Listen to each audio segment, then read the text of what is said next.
welcome to another edition of the Durham Bulls Podcast, which is where our Bulls fans know to come to honor and celebrate their favorite Durham Bulls players and coaches and managers and the personalities that make the Durham Bulls what they are. I'm Patrick Kinas, broadcaster for the Durham Bulls, and if it's your first time joining the show, we thank you.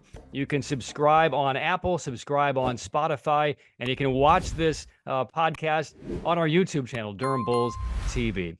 So we're jumping into a new podcast this week, and we're bringing in a current Durham Bull with a very unique story to tell, and one, frankly, that I don't know much about, but it's my good friend Justin Sterner, who is back with the Durham Bulls in 2024. And Justin, I appreciate it. The fans will realize we're doing this very, very late night over a weekend, so I appreciate your time even more than I normally would. Welcome to the show. How are you? Good. Thanks for having me. Yeah. So let's dive into a little bit of your story. We'll kind of start with the on the field stuff first. So year over year, and I haven't really had this conversation with you yet. So we had you with the Durham Bulls basically all of last year, a little bit with the Bulls back in 2022, but you've been a staple now the last couple of years with the Bulls. The thing that I've noticed most about you this year, your velocity is increased substantially from last year to this year. You used to be, to me anyway, a 90, 91 fastball guy. Now you're sitting really 93, 94 consistently. So where has the jump in velo come from, and how does that change you as a pitcher? I've always kind of had the velo. I'd have outings where it's, what it is now, and also, like you said, 90, 91. And so I think the biggest goal for me, and even in spring training, they kind of said, like, if you can maintain the velo from spring training and kind of maintain that throughout the whole year, that'll be best case scenario. And I agreed. And so that's definitely a focal point then, and it's been paying off. It's been great. So,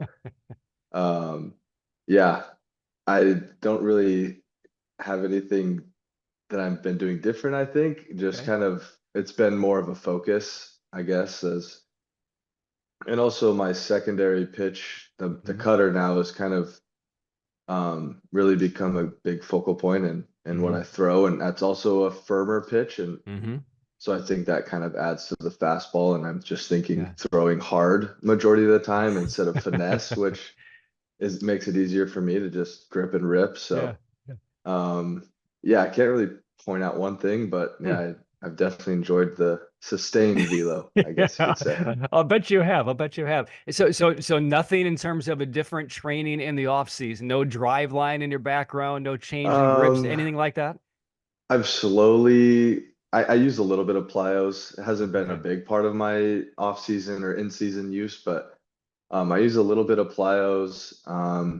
One thing I am trying this year is just not as much catch play in between outings. So maybe in years past, I'd stretch it out 200, 250 feet to kind of throw the soreness out, I would think in my head. And maybe that's bitten me in the butt a few times, but this year I'm trying to take it a little bit easier, and so far so good. So, for the fans, Justin, who may not know what Plyos means, explain that to them so they understand what that means as far as your conditioning and your programs. Just a heavier baseball, or it's usually made out of a rubber material, and can range anywhere from 4 pounds to lighter than a baseball. And so it's kind of just different drills you can use to train your arm and to get into places it usually doesn't get to with just a baseball. And so it can kind of strengthen all those little muscles and help you stretch out a little bit further than you could with just the baseball. Okay. So here we are now, right at the quarter mark of the season. We're about 38, 39 games in.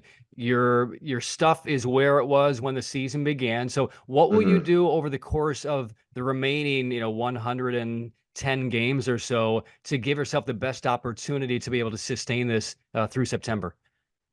I'm also I like working out and getting in the gym and, throwing some weight around. And so that's kind of been another big goal of mine is to stay committed to the weight room. And I know it's the middle of the season, but, trying to stay with some heavier weights and move some weights around, but also work on the agility and speed type stuff. And I think that's a big thing for me on the mental side of it as well. Like if I feel strong and I feel like I can stay healthy and maintain the stuff throughout the year. Mhm. I've talked quite a bit with Morgan Ensberg and your pitching coach that you've had here with the Bulls the last couple of seasons in Brian Reith, and they really feel like your stuff has taken you to a different slot within the organization, even as a Hmm. non-40 man guy. Do you sense that that this, I don't want to say transition, but this kind of new Justin Stern 2.0 this season Yeah. puts you in a different position within the organization on A, how you're used here with Durham, but B, the opportunity with Tampa Bay at some point this summer? Yeah, for sure. I mean, I've played with Ensberg at what feels like my entire minor league career, which has been a great. I love playing for him. He's a great manager, and pretty early on in my time with him, he kind of just threw me into some high leverage Hmm. situations. So, um, yeah, so I'm trying to adjust, and I enjoy pitching in those situations and getting those opportunities. But Hmm. going into spring training, I finally got that big league invite, and I kind of saw it as my opportunity to, show them what I can Right, do, soak it all up, listen to what they have to say. And right. I feel like I performed well enough, and I hope that I proved to them, and that all the conversations were good, kind of finishing up spring training. But Hmm. I think I left a good impression, and Yeah. just trying to continue it. It's the Hmm. sustained over long periods of time, the consistency, that's Right. been a big thing. It's like with like the whole velo thing, it's like, okay, I'd have a really good outing where I'm 95, 96 and my stuff's really good. And Hmm. then the next week I'm 90, 91 and it's Hmm. kind of all over the place. And so it's that consistency, I think, Hmm. that means the most to them, and seeing that day to day, week to week, that my stuff is staying pretty much the same. I think that's a huge step and sign to them that I can help Yeah. and that I'm prepared. I know we're a couple of months away from spring training, and you got the notice you were going to big league camp probably back in in early January. I How want did to you say it find was out? And December. okay, how'd you find out? And how A, surprising was it? And B, how validating was it that they wanted to get a longer look at you? Yeah, I'm hopeful. I don't really have any expectations that, I don't feel like I should be a part of it, but you're hopeful that you get that phone call. Hmm. And it was just a phone call in the off season. I had been back. I went and played winter ball in the Dominican Yeah. Republic Yeah. for about 6 weeks, and I think that really helped Hmm. kind of open some eyes, and a good experience for me as well. But I think, yeah, just getting that phone call and the validation for sure was like, okay, Hmm. they see what I'm doing, they know that I'm committed to this and that I want it, Right. and Right. just taking that opportunity and running with Mm. it. It was a great opportunity and really fun to just be around Yeah. the major league guys and kind of see how they go about their business, and also see that they're just like us. They're Mm. baseball players. They Mm. go through the day-to-day stuff just like we all do. And so it was just an overall really Yeah. cool experience. What were the memories that you took from that experience? Because not everybody gets an opportunity to play, winter ball. Some really want to and don't get the opportunities, and others maybe are already kind of cemented here in the major leagues and in the Yeah. States and don't need to go down there to showcase themselves. Hmm. I loved it. It was a great experience. Just the people down there, they love baseball, Yeah. and it's the games where it felt like a party for 9 innings. The music's loud, the fans are loud, they're cheering, they're Yeah. into it. So it was just a really fun change of pace, kind of change of scenery, Hmm. which was really good for me to just get in a new environment, a new, completely different coaching staff and Hmm. players, and just felt like a fresh start to kind of reset and be like, all right, let's figure it out, let's have some fun. And it was a really cool Yeah. experience, and I had a great time. How were you used down there, and how much, and who was your manager? How much did they really know about you, and how you might be? Because it's all about winning games down there. It's not developing. I mean, Yeah, it's winning for games. It's sure. getting the Caribbean Series and winning that.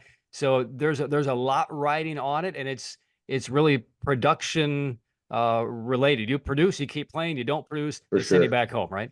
For sure. Yeah, yeah. Um, so most of the team officials, I guess you could say, the higher ups, I played for the Gigantes in Hmm. San Francisco, and I believe the owner and the manager are in the Marlins organization, and so Mm. that's kind of where I started. And I guess they still were keeping tabs on me even after I got traded. And they reached out to my agent and they Mhm. kind of worked out a deal. And so I went down and played for them down there. All right, well, let's now kind of bring your career up to your time with the Bulls. So you signed, we'll get in your BYU career a little bit later, but when you signed as a free agent in that strange COVID year in 2020 with Yeah. the Marlins, that was a whole different kind of existence. We'll get to that a little bit later. But when you were flipped from the Marlins over to the Rays, a couple of years back, how did you take that? Because trades can either be they don't want me or that team really does want me, and it's the first time you've gone Yeah, through something like that. for sure. Yeah. And it was, I think early July Yeah. of my first season. And so I really still didn't understand pro ball really at all. And with the Marlins, I started in low A. Think I was 24, so I was already Mhm. pretty old to start my professional career. And to go from I pitched well in low A for about a month, and then they sent me up to high A, and I didn't pitch very well, and I was there for maybe 3 weeks, and then I got sent back down to low A, and so I had maybe been back in low A for maybe 2 days, and I'm sleeping in a hotel room, and the phone rings in the hotel room, and I'm like, what is going on? So I answer it. It's the manager. He's like, hey, the farm director is trying to call you. Like, look at your phone. And then at that moment, I started panicking. I was like, I thought I was getting released because just was in high A. I'm Yeah. older, wasn't pitching great. Just got sent down. So I'm like, oh, geez, really? This is a short run. So I hop on the phone and he says, hey, you've been traded to the Rays. Thank you for all you've done. We think it's a great opportunity for you. Um, just thanks. And it was really short, and that was it. And Mm, then within 4 hours, I had talked to Jeff McLaren, who's the mhm. farm director at the time. I had packed my bag at the field and was on an airplane headed to Bowling Green. So it was crazy. And looking back, I think it was definitely the best thing for my Yeah, career. And yeah. I don't think I would be at this point without that. So Mhm. I look back and it was definitely a blessing. Yeah. Was it helpful that the Marlins and the Rays have executed several deals over the last few Hmm. years? Was it helpful at that stage knowing that there were some Marlins teammates of yours either in the Rays organization or soon came to the Rays organization? Yeah, so I still didn't really know many guys in the Marlins because I had just shown up to Right. spring training. That was my first taste of it. So it was Mhm. learning everybody. I didn't have any short season, no like camps or anything. I showed up to spring training cold turkey and had to meet everybody that way. And so then to get traded about what felt like 2 weeks later to meet a whole new staff and everything was Yeah. pretty crazy. But I remember getting to Bowling Green, and it was the first time I'd been to what to me felt like a minor league city and Mm. town, and it was a small community, but you could tell they enjoyed the team and were happy to have the team. And the team there was also really good. I think Mhm. that year, I mean, you could go through the names of all the guys there, but it felt like we were boat racing every team. I remember I was only in Bowling Green for a few weeks, but I think we went on like an 11, 12 game winning Oh my streak. gosh. And it was just it was really fun, That first taste was like, okay, these guys like to win. We're really good. And Mhm. so it was fun. So it really must feel to you, I would imagine, that the Rays are almost your homegrown organization, right? Where you're Yeah, now climbing the ladder from A ball to Triple A with a lot of the same teammates you had beginning with Bowling Green. for sure. Yeah, I would definitely say Yeah. so. Yeah. All right. So let's go back to just your upbringing. You're from what, Orange County, California. Yeah. Tell me a little, tell the fans a little bit about your family and your brothers Okay. and all the baseball that you guys certainly played and Yeah. kept the family on the road a lot in your youth. Yes, growing up playing all the sports, but uh, settled on baseball, baseball family for sure. So I'm the oldest. Played in high school and played in college, and then my middle brother is 24, and he played at Hmm. BYU as Hmm. well. And I have my youngest siblings are twins, boy and girl, and Mm. my brother is currently at BYU playing right now. He's a sophomore, finishing up his sophomore year, and my sister was a really good soccer player, probably was gonna have a great D1 career, but had 2 ACL injuries, Uh, and so that path kind of got shut down. And she was athletic and gifted enough to walk on to the BYU softball team, and mm, kind of was their de facto pinch runner, bullpen catcher, kind of that job, and she enjoyed that. But I think she's just doing school. So, but yeah, very athletic family. Also grateful to grow up in a area of the country yeah. that is very focused on sports. I mean, my Mm, high school team ranked mm, nationally, and we had, I think, what felt like 10 or 11 Division I commits. My gosh. junior, senior year, at least 5 or 6 guys went on to play professional baseball just from those 2 years. So a lot of good talent, and it reminded me from the very beginning that I'm not the best. I'll never be the best. So it instilled a good work ethic from a very young age, I Yeah. would say. And I'm guessing a lot of that was ingrained in you from your parents. Can you tell me about them and their impact on you and your brothers and your sister? Yeah, for sure. They're great examples. Super grateful for them and everything they've done for me throughout my entire life and my siblings' lives, and just the commitment to our dreams and Hmm. what we wanted to pursue. It was my dad was happy to spend any type of money on a Mm, baseball bat or glove or something like that. He would never go out and get something cool for himself. mm, It was just the fully committed to what we wanted to pursue as kids, and it just motivated us to work even harder yeah, to yeah. you know to I guess reward them but also make them Mhm. proud. Were they sports inclined? Did they play growing up, Yeah, or did? my dad was a good baseball player. Mhm. I think he played a little bit at BYU, walk on type of Yeah. situation, and my mom, I think, also played a little bit of soccer at Hmm. BYU Hmm. before it was a full D1. I think it was just a club at the time, but yeah, both very athletic, and still when I need somebody to play catch in the off season, my dad's Uh, available for me. So uh, he how, he sticks the glove up there, and I try not to hurt him too much. how's his arm? He tore his rotator cuff Uh, a few years back, so he can get it out to about 90 or so feet, but yeah, he gets the job done. How about that? How about that? So before we get to the track, and if the fans are listening attentively, they hear BYU a lot. So we'll get to that Yeah. within your family here in a second. But I did read several weeks ago about you as an Eagle Scout when you were a youngster, and I know what Yeah. that takes as far as becoming an Eagle Scout. That's not something you just earn over a weekend. That is a complete dedication and devotion. Can you explain like? The whole process and kind of what your specialty was and how you got involved in that as a young kid? Yeah, so it was kind of through our church growing up. They kind of set you up in packs is what they're called. And so we had a pack, and from I think you start at 12, you start working on merit badges. And I want to say it's like 30. If you get 30 different merit badges, Hmm. you can work on your Eagle Scout project. And but I mean the merit badges range from all kinds of things like becoming CPR certified or Hmm. swimming and uh, archery, camping, kind of stuff like that. And then for my Eagle Scout project, um, that's kind of like the final It's like the final dissertation, right? project. Yeah, Yeah, yeah. basically. And so we went to my elementary school and we built planter boxes for handicapped kids. And so it was a Oh. raised planter box where they could roll their wheelchairs underneath Mhm. it, and there was space for their wheelchair underneath so that they could get up on above the planters and still,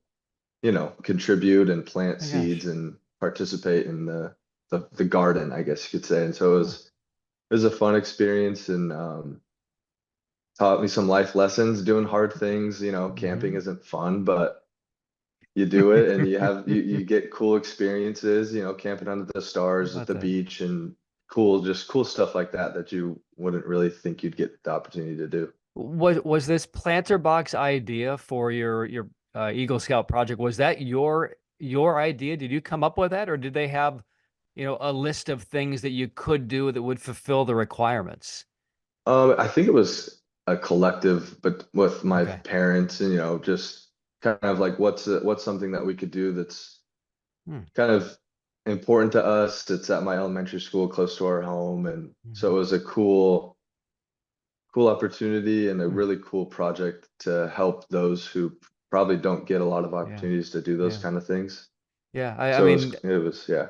I called my first Special Olympics World Games in Berlin, Germany last summer during the bowl Hmm. season. And I've done some really neat things in my career and called some big events, but I don't know that anything was more fulfilling than that because For they sure. are kind of neglected, overlooked, and not given a lot of time, and certainly not given a lot of media attention. But when you Hmm. have the opportunity to speak with these athletes and speak with their coaches and everybody's commitment, it's all the same. I mean, just like you striving to be a professional baseball player and reach the major leagues, they have goals too. They're just different goals.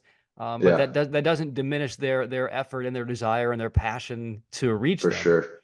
Yeah. I also had a lot of opportunities to work with those the handicapped kids, whether it be challenger baseball, and Hmm. or I do remember doing some Special Olympic activity. I think it was a bowling event, and it was Yeah. just it's so fun.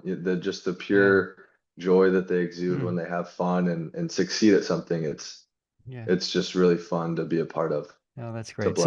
So, blessing. so let's move on to BYU, and before we get to your brothers and your parents and all the connections to BYU, tell me a little bit about Mike Littlewood, the head coach at BYU, who I'm guessing uh, recruited you and one if not both of your brothers. I know he retired a couple of years ago, but knowing that there was the history and the lineage with your parents at BYU, but they still had to sell you and come in there to play in the baseball team. What was that whole process like for you?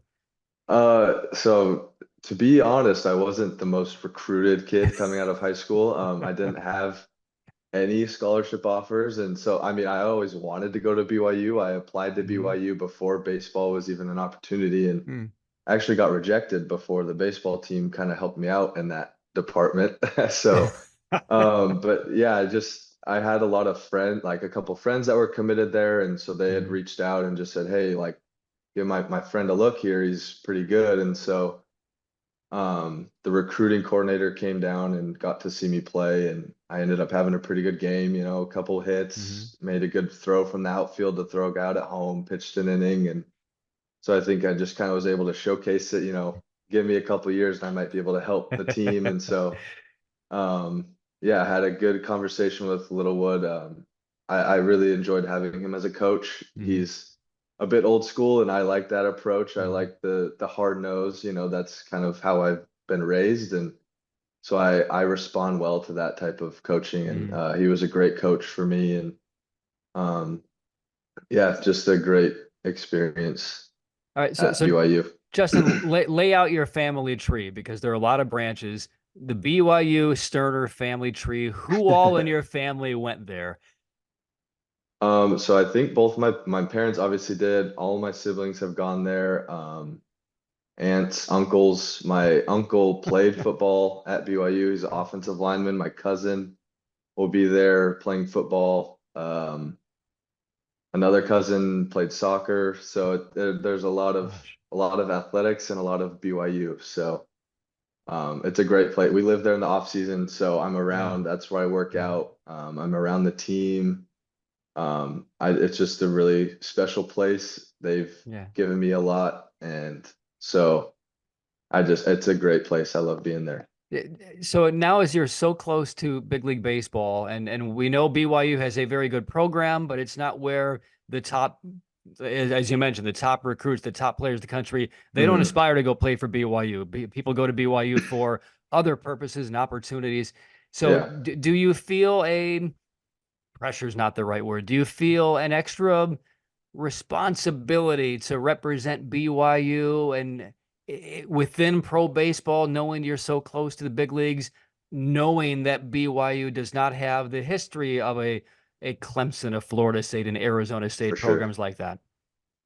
I don't know if I would say pressure, but it's definitely Yeah. some motivation, Hmm. because it's a cool thing they have in the facility there at BYU is you walk through the hallway to get to the field, and they have every single Hmm. player who's played in the major leagues. They have their jersey, their date of when they played in the major leagues, Hmm. and so every time I'd walk through there to throw in the off season, it's just that reminder and that motivation. Like I want my jersey hanging up in Mm, here. So um yeah, it's just a cool, and just to be able to be around those guys and yeah. give them bits of advice every now and then, try to help, but I don't want to overstep, Mhm. but it's just great. They're super respectful, and um also fun having my brothers there and my Yeah. brother playing there Yeah. currently, Yeah. try to help them a little bit. And they let me use the facilities. They use all the data, all the special tools they got there. So Mhm. it's just a really special place. And yeah, it's definitely some extra motivation Yeah. to get there. I remember earlier this season, I was kind of ribbing you a little bit because we were down in the lobby hanging out, and you were watching on either on your phone or an iPad, and I thought it was going to be maybe the Rays game, but it turned out you were watching BYU baseball on your iPhone or on your Yeah, iPad, yeah, to watch your brother. I mean, Jack was there before. Luke, your youngest twin brother, is yeah. there now. Um, so, what's the special bond then with you and your brothers, knowing that there's been a consistent flow of a Sterner on a BYU roster? I'm guessing it's probably been what, 6 or 7 years in a row now. Is Since that right? 2018, yeah. Since Okay. 2018, that was my first year. Um, but yeah, it's just cool. I'm glad I was able to have success. My brother had success, and there's a bit of a standard, but not pressure. I don't want to put any pressure on Luke, but no, it's just been cool. Yeah. I never would have thought that that's how it would end up. It was always a dream to go to BYU and play Hmm. there, and um to just have the whole family kind of just roll through there and still be going there. It's been really fun to Hmm. watch. And yeah, I pay really close attention to them and keep up to date with what they're doing. And um yeah, it's a fun, close relationship. Yeah. I almost was going to be able to play with all three of them if I didn't, Hmm. or all two of them if I didn't sign Yeah. that summer. Just during COVID Hmm. with all the craziness, I didn't Hmm. get any. I knew I wasn't going to get drafted in those first 5 rounds. I Yeah. wasn't really a big prospect or anything. And I'd been talking to teams about a free agent deal kind of right after the draft, and I didn't hear from anybody for Hmm. about 2, 3 weeks. And like, all right, I guess I'm gonna go back to school. It'll be a cool opportunity to get to play with both of my brothers, and just playing in a kind of thrown together summer league. Coach Littlewood texted me and said, "Hey, the Marlins are gonna come and Wow. watch you." And so it just kind of came out of nowhere, and um, just grateful for the opportunity and kind of took it and ran with it. Well, I mean, you can tell, and this is one of the reasons I really wanted to have you on, was just because of your giving soul, your great spirit, and just your aura around you is just so it's just so positive. It's just so warm and bright. So I really appreciate that. But and Thank you. the reason I wanted to have you on another one is because of kind of what you talked about earlier with your project with your Eagle Scout, the final project. Because while this was not an Eagle Project Scout, it is an expected project when you go to BYU and you go on your mission. And I Yeah, only learned about your specific mission, maybe a few weeks ago. And I just wanted to kind of shine a spotlight on this because it was so special and I learned so much because I didn't know anything about it. So can you start off by just explaining to fans why the missions are involved with all of the students and the student athletes hmm, at BYU, and then B, just the process by which you are selected to go to a random location, and then what the yeah, mission entails, and how much for interaction sure. or none that you have with your family and friends, because that's remarkable Yeah. to me. So yeah, so it's more so through the church. The church kind of says, "Hey, it's not a requirement. It's more of an encouragement saying, "Hey, this is a really great thing that we have and that you can do, and it'll bless your life and kind of set you up for the rest of your life." And Mhm. you have the opportunity to serve people and kind of just commit 2 years or 18 months for females to just serving others and kind of giving up your wants and desires for that Mhm. period of time to serve others and just kind of focus on Jesus Christ and do service. And so it starts out, I went after high school. So after I finished my senior year of high school, from the summer of 2015 to the summer of 2017, I was gone. And so you fill out Wow. paperwork and do some interviews and stuff like that. And then you send your paperwork in and it goes to the leaders of the church, and they just kind of look at your picture and think about it and say, okay, let's have him go there. And so I was blessed and lucky enough to go to Samoa, which is in the Pacific, and beautiful islands, beautiful people.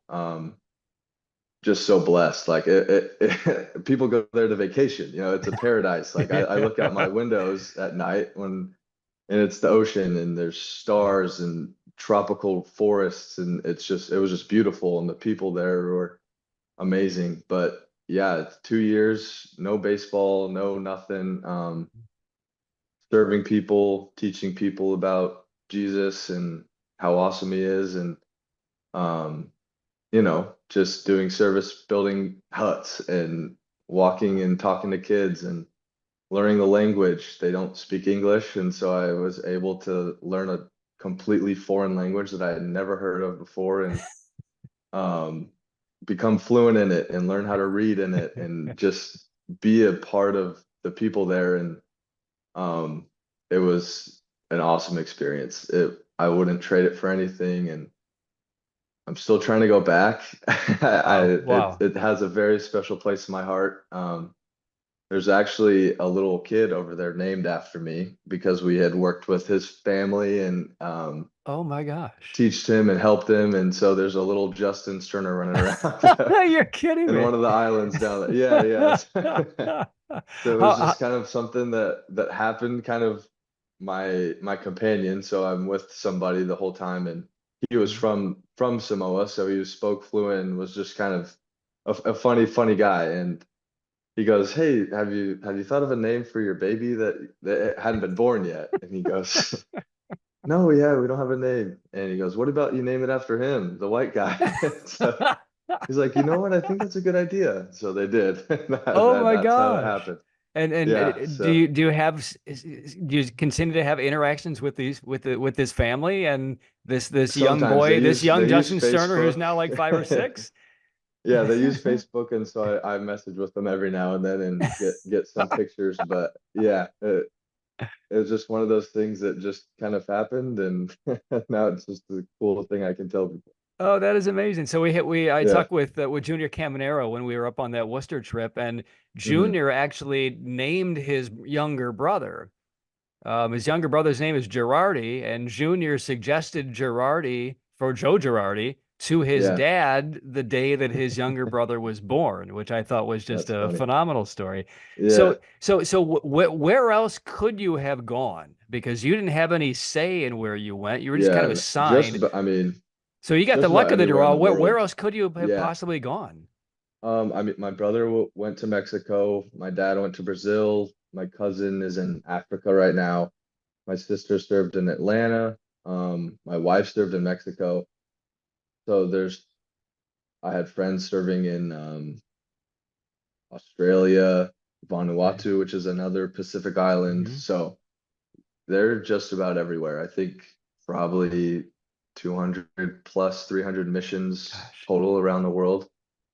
My wife's parents actually were in charge of an entire mission in Japan for about three Oh years, and wow. so yeah, we got to go out and visit there, and that's where we actually got married, and so that was a No cool, kidding. awesome experience. And so yeah, they're everywhere. So again, I mean, no cell phones, very little communication, right, with your parents or your brothers and sisters. I mean, Yeah, did you have the ability to email? Could you call 30 minutes a week? I mean, what was a normal day like, and how blocked off from the rest of the world were you? yeah. So everyday life was you wake up about 6:30 and you do scripture study and kind of talk through your day with your companion till about 10:30ish, and then from then on till about 9, you're out talking to people, meeting with people, and just kind of being a part of the village and Mhm. among the people, living among the people and interacting with them through day-to-day life. Communication wise, it's changed in the past few years. They're much more open to frequent communication. But when I was there, it was you could email on your off day, which was Monday, for about an hour. So you had an hour to email, and you could FaceTime on Mother's Day and Christmas. So I had four total. But and another thing too is the internet there was no guarantee. That So was there my would be next some question. days where there'd be some days you on your off day, you're excited to go check your emails, see what people are up to. You turn on the computer and there's no internet. So like, well, I guess we'll try next week. And same thing with the four times you get to call. I think my last time I wasn't able to get access Oh, to Skype or FaceTime, however we did it. And so I just was able to talk to him on the phone for a good bit. But because you're there yeah, 2 years, and it's not like you yeah, had windows where you could fly back home for a week and kind of refresh and then come back. You were there, yeah. not leaving No, the no coming island home, under any circumstance. nothing. Yeah, no leaving. two So, years so straight. what were the most common needs within the community? I mean, what would be? I mean, are you building huts? Are you helping with English? What are the major needs for the people there? Um, to be honest, I mean, they don't have a lot of worldly things, I guess you could say is how you could Hmm. describe it, but they don't have much, but they're the happiest people. I mean, you go in and they're very respect-oriented people as well. And so being a missionary, it's pretty high up on their respect Okay. hierarchy, which was a weird experience for me, being not speaking their language very well from when I Mm. first got there, and being a white guy among people that I don't really know, but they're treating me like Yeah. I'm a high regarded official or Uh, something like that. And so, um, I mean, there's no, we would do some service projects, whether it be mhm, cutting down plantation or kind of clearing a yard of overgrown plants and stuff like that. mhm. A couple times we'd build a little hut, but most of the time was just spent among the people, Okay. talking to them, just learning about them, talking to them, seeing what we could do for them if there Mhm. is anything. And what ends up happening is that I get most of the help and the blessings just being among those people, Yeah. seeing them Yeah. with nothing, and Yeah. they're happier than everyone else in the world, Yeah. and they're just so joyful. Um, but yeah, it was great experience, and getting to just live Yeah. among, that was the coolest part too, Yeah. is just living among them and feeling towards the end I could speak fluently and Mm. communicate with just about everybody, and feeling like I was a part of that village was just Yeah. a really Yeah. cool, awesome experience. And they gave me that same respect. Yeah. And how many were there with you? Because they weren't all from BYU, clearly. They're coming from schools all around the world, right? Yeah. I would say probably half, if not more than half, are native people from Okay. the island themselves. And there were some from Australia, and probably about 150 to 200 total Mm. missionaries in the mission. And so maybe 50 or so from the States at Did one you point in did you time. know of any of them? Did any come from No. BYU? Like you were the only BYU representative Um, there? I think there were some people from that were attending BYU at the Okay. time, but I didn't know them ahead of time. So you go to this thing, it's called the Missionary Training Center in Utah. It's right by BYU's campus, Okay. and we were there for about 6 weeks, so you kind of get to Mm. know some people, but those people who you get to Samoa with, you get split up pretty quickly, and Mm. you hardly ever see those people again. And so yeah, from day one, you're kind of on your own and forced to figure it out and learn how to adapt and survive pretty quick. And even with your Eagle Scout background, the tasks you described, right? I mean, clearing fields and building things. I mean, were you skilled really in any of that stuff?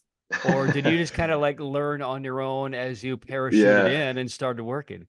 yeah, you just kind of learn as you go. And the first missionary that I was with he was a good kind of first teacher for me, and kind of showed me the ropes a lot. And just good advice on how to pick up things and picking up the language, because the language barrier was definitely the most daunting and frustrating thing from the very beginning. And Yeah.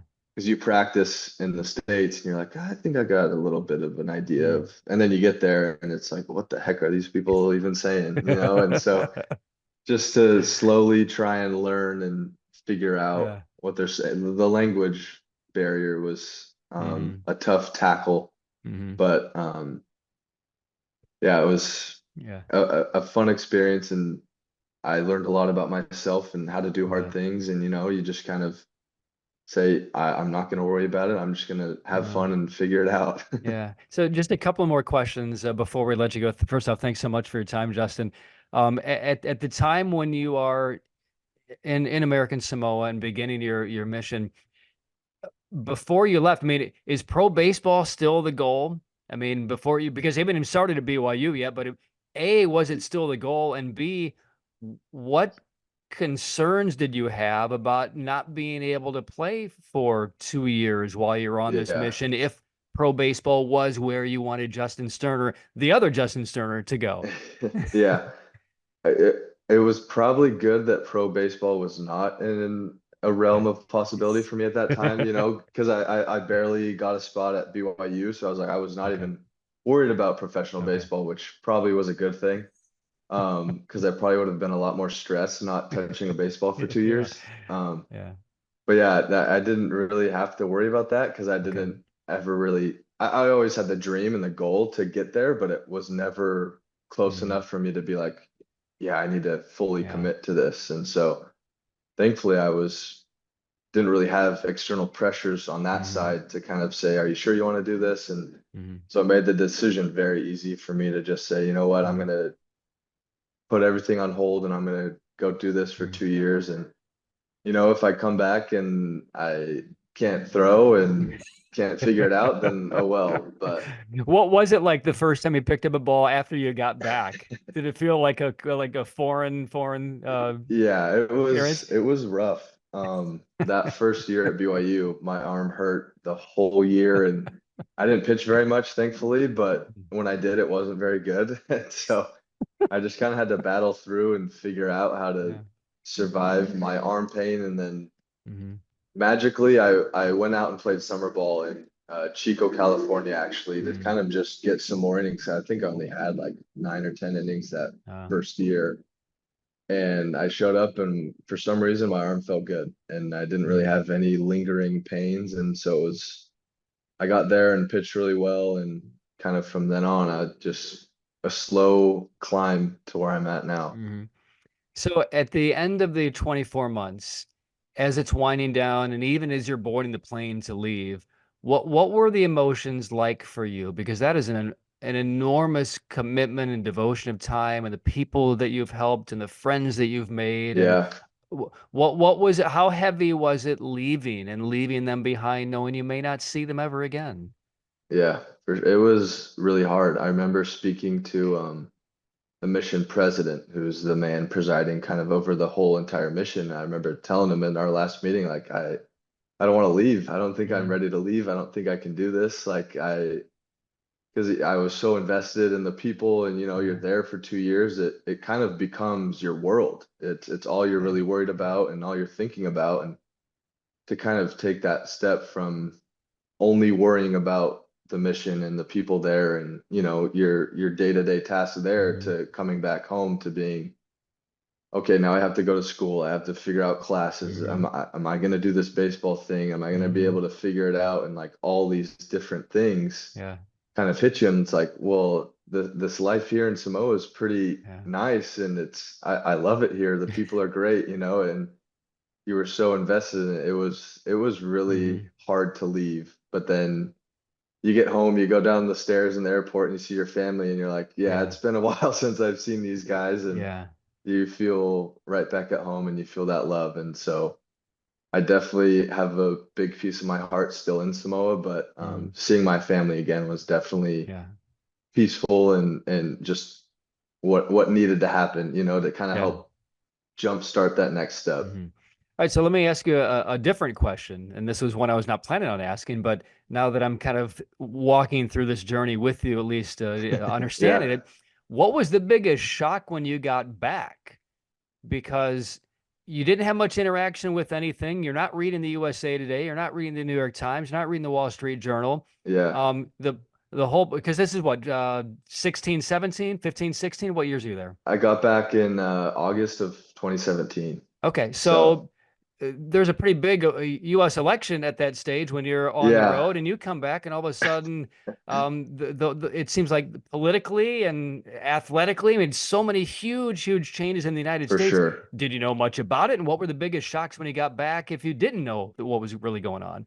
Yeah, I mean, I knew about the election, but I didn't really pay much attention to it because Yeah. it really affected me literally not at all. So I didn't really worry about that.